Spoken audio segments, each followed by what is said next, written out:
In today's video, I'm going to teach you how to fix OneDrive not syncing on Windows 11. If you've been encountering issues with OneDrive synchronizing your files across devices, don't worry, you're not alone. Let's walk through the steps you'll need to take to get things back on track. First, let's start by locating the OneDrive icon. This is typically found on your taskbar. Give it a click. This will open up a range of options related to your OneDrive account. Now, from the list that appears, you want to select Settings. This is where we can configure and troubleshoot synchronization issues. Next, once you're in the settings menu, you might want to try pausing the syncing. There should be an option labeled Pause Syncing. Click on that. Pausing and resuming can sometimes jumpstart the syncing process if it's gotten stuck. After that, go ahead and close OneDrive by selecting Quit OneDrive from the same list. It's essential to momentarily shut down the OneDrive process so we can restart it freshly. Now, it's time to open File Explorer. This is the program used to manage files and folders on your computer. Within File Explorer, look for OneDrive on the left panel. Once you find it, click to start OneDrive again.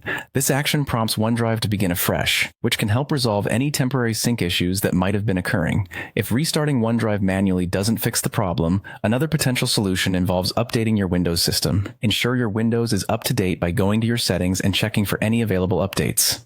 After installing any necessary updates, remember to restart your computer. This restart can often clear up lingering issues. Still having trouble? Let's go back to our trusty taskbar and click on the OneDrive icon once more. Again, navigate to Settings. This time, head over to the Account tab. Here, you want to consider unlinking OneDrive from your PC. This step might sound a bit intimidating, but don't worry. Unlinking can help reset any problematic connections in your sync setup. Once unlinked, sign back into OneDrive and follow the prompts to relink it to your PC. By carefully following these steps, you should be well on your way to restoring OneDrive's sync functionality on your Windows 11 device. Each of these actions target potential hiccups in the synchronization process, ensuring that your files are shared across devices as intended. Thank you for joining me, and happy syncing.